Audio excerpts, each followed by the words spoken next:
hari ni kita nak main game duit raya. So, kita tengah buat kotak dia guys.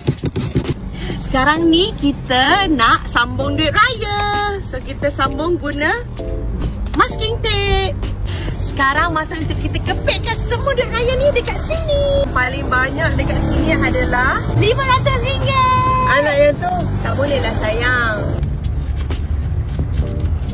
Kita nak buat apa? Main game duit raya. Senyum. Senyum, tengok. Okay, tarik.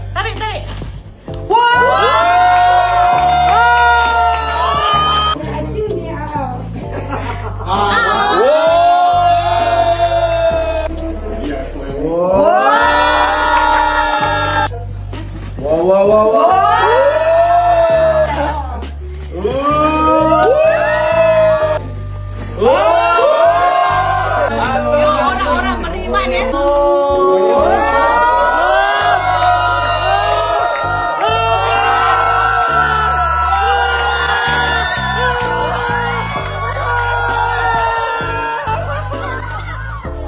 Orang beriman guys.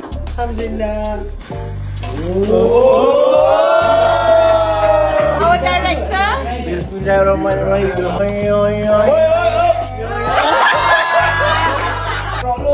Eja Prasha, jump.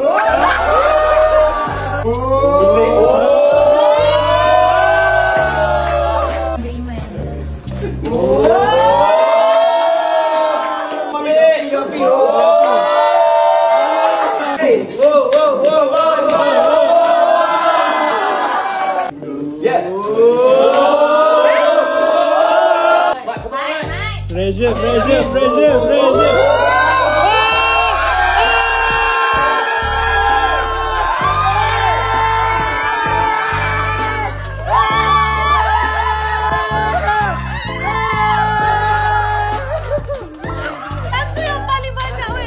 Lagi. Bismillah. ARONG. Oh.